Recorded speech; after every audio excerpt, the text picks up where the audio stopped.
Okay, again.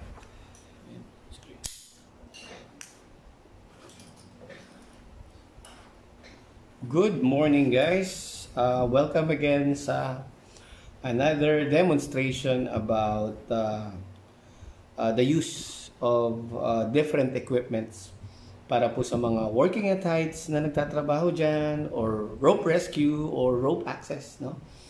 So ito yung mga ilan sa mga basic at mandatory na kailangan pagdating sa rope access or working at heights or high angle environment.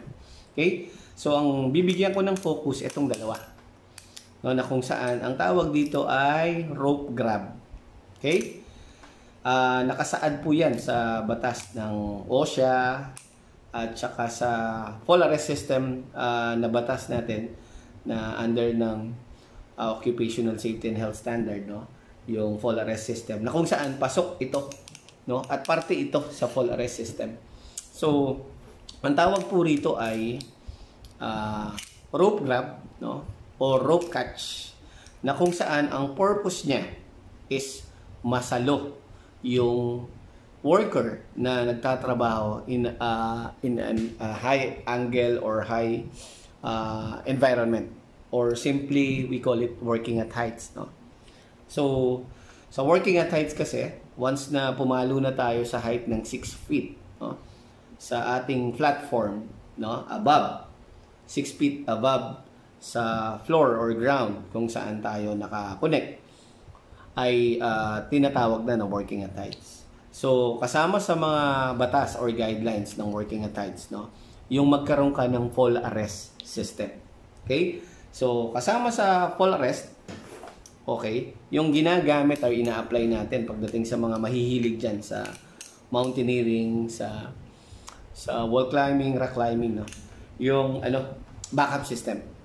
So lagi ang rule natin pagdating sa rope access is kung halimbawa nagtatrabaho ka in a suspended, no, work locations or work environment, na halimbawa naglilinis ka ng bintana sa isang 10-story building, no, o kaya may kinakabit ka sa isang clip o sa isang building na kung saan katulad ng mga nagtatrabaho na nagbabaklas at nagkakabit ng mga cellphone antenna, no, sa mga towers yan. So kung halimbawa nakasuspend ka rito, tinatawag natin itong linya na to as main line or working line, na kung saan sa ibang video i-explain ko, si harness nakakonect. Okay, again, ito ang tawag po rito ay chest grab, no? Chest grab ang nakakonect ito sa full body harness para po nakasuspend ka. Okay? So paano ka magsususpend? Kasi meron po siyang mga bite or matatalim na ipin dito na kung saan kakapit dito sa rope mo. So may maximum na 4 kN na kaya siyang i-endure bago masira, kasi may mga ibang mechanical parts ito na pwedeng bumigay, katulad nitong parang gate niya. Okay? So again, brand uli ito na TowerTech, no? Dahil kaibigan natin yan. So ito, nakalak na. So halimbawa, nakalak ka dyan, nagtatrabaho ka, hindi pwede po na nakasuspend ka sa high angle environment or lalo na sa rope rescue, no, nang wala kang backup. Paano kasi kung mag-fail itong tali na to? Paano kung itong tali na to kung saan naka-anchor o nakatali sa taas mag-fail din? Or paano kung ito mag-fail? Okay? So walang sasambot sa'yo. Kaya po, nakalagay sa batas, meron kang backup. Backup line ang tawag dito, or emergency line. So nung time na, dahil nga hilig ko yung rope, no, umabot ako sa point na inaral ko siya maigi, iba't ibang training courses yung kinuha ko, hanggang sabi ko, kailangan ko i-apply ito. Hindi lang sa search and rescue, kundi sa trabaho. Kaya nag-apply ako nun at nag-sideline tuwing rest day ko sa regular job ko na maging rope access technician. So nagkakabit kami at nagbabaklas ng mga satellite items or equipment ng mga cell sites, no, sa buildings, sa tower, no, at doon na i-apply ko yung skill para mas madali mo or maintindihan mo maigi, mas kompleto at komprehensibo yung pagtuturo mo. Okay? So yun, sinishare ko to sa mga lectures ko sa Working at Heights, sa mga safety training organization or training center. Lalo na pag telco, ang alam ko telco yung nag-a-attend. So ito yung backup system natin. So backup system, paano ginagawa ito? Again, this is a tower tech backup equipment or rope grab na kung saan may nakalagay po dito na engraved na tao na kung saan ito yung direksyon kung saan mo paano mo ikakabit. Kung ito yung nasa taas na part, ito yung nasa baba, ganito mo po siya ikakabit. Okay? So pagka kinabit mo na siya rito, isasara mo siya and gagamitan mo ng carabiner. So yung carabiner, ideally, lalagyan mo siya ng rated din na flat webbing. Katulad nito, Petzl, made in France. Ang rating niya ay 22 kilonewton. Yun nakalagay. So, ito, kukonect mo rito, ilalak mo, tas ito, nakakonect sa harness mo. Usually sa chest D-ring ng full body harness. So, halimbawa, nakakonect. So, ito yun. Nasa iisang system, ito, tsaka ito, connected. Pero, hiwalay yung main line sa backup line. Para halimbawa, naputol ito, nag-fail ito, wala na to. Ito ngayon yung mag-hold. So, pag nag-hold siya, okay, at pabagsak siya ng ganito, syempre, yung direction pababa, titigil siya. Again, titigil siya. Kaya po, yan yung purpose ng rope grab or rope catch. Okay? Pagdating sa rope access, importante ito. Kaya tignan nyo maigi yung mga nagtatrabaho sa high angle environment, no? Kung nagagawa ba ito. So, isa pong design ito. Marami pong klase ng rope grab na design, no, sa market. So, ito, madaling tanggalin. Kaya lang, tanungin mo, sir, paano ba yan iusod? Actually, madali iusod yan. No, kung halimbawa, nakakonect na. Sige, connect natin pati yung flat webbing. Okay, lock. Kung iusod siya, pagka may load, no, nakasuspend, binigyan mo ng load yan, hindi yan uusad basta-basta. No, hindi mo siya mai-move. Kailangan, walang load yan. So, it's either angat mo, hawakan mo lang dito, angat. O kaya, baba. Pwede mong hindi rito hawakan, dito mo hawakan. Okay. Bakit? Pag dito mo hinawakan yan, tapos, bigla pong nag-fail yung system mo sa mainline mo, dire-diretso ka ngayon. No? Kaya importante na dito lang ang hawak. Tapos, angat mo lang dito. No? Angat. Kung angat. Kung bababa, ito. Dito mo hilahin. Okay? Pero pag yan may load, kahit dito mo siya hilahin, hindi yan maglulusin na. Okay? So, again, rope grab. Rope catch. Yan din ang tawag nila. Ngayon, meron pa akong isang rope catch na ginagamit. No? Na kung saan, tanggalin natin to. Ito naman siya. No?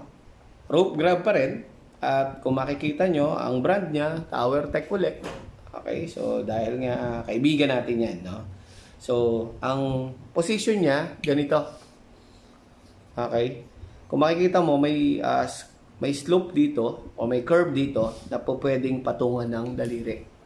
Tapos ito, may curve din dito para itulak mo. So makikita mo, sa loob may mga line siya rito pero hindi siya matalim. Hindi katulad nito, no? Na matalim. Tapos, pag pinasok siya, hindi katulad nito na pwede mo siyang idugtong lang, iipit lang bago isara. Ito po, walang ganun. Close talaga siya. No? Close talaga siya. At para maidugtong mo siya, punta ka sa baba. Halimbawa, ito yung baba.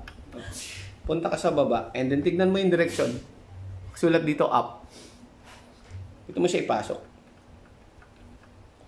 So, dito, nakasulat din, ano yung size. Okay? Tapos, 12 mm ang size. Tapos, yung use correct rope only, indicate. And then, ayan na. Pasok na. Ngayon, saan nilalagay yung, yung connector? So, dito ngayon. Same principle. Ito, ipapasok mo rito. Ilalak mo siya. Tapos, i-connect mo sa harness mo, no? Tapos, pwede ka na magtrabaho. So, pag paakyat ka, tulak lang. Pag pababa, ila lang. Okay? Ngayon, bumaba ka konti, hinto ka ngayon, baba mo to. Umakyat ka, hinto, aakyat mo ito. Ngayon, pag nalaglag ka, or nalaglag yung taong nakakonect dito, tingnan nyo mangyayari. Naglalak siya kasi yung load dito, tumatabingi siya, tinutulak niya ito, using itong hinge na ito, para umipit siya maigi at magkaroon ng load, habang ito, nakayapo siya dito. So, kung makikita nyo, hindi siya gagalaw. That's the good thing about this. Katulad din po nito. So, itong mga to, effective ito. Alloy type. At again, hindi po siya binabagsak. Hindi siya inahayaang madumihan. Okay? Iniingatan po siyang maigi. No? Para po tumagal yung gamit at hindi tayo makompromise. Okay? So, bigla ako naisip bakit may ganun. Tingnan ko lang. Ganun talaga yung design niya. Okay. So, guys, again, rope grab. Kasama po sa fall arrest system na kung saan involved yung independent na rope. Hindi parehas ang pinag-anchoran nitong dalawang rope na to. Itong main line naka-anchor sa isang bump rope na anchor point sa taas. Same goes din dito, naka-anchor din itong backup line sa anchor point sa taas ng hiwalay dito para sigurado. Kung hindi talaga, that's the time pwede mong pagsamahin, pero nawawala yung independent reason behind. No?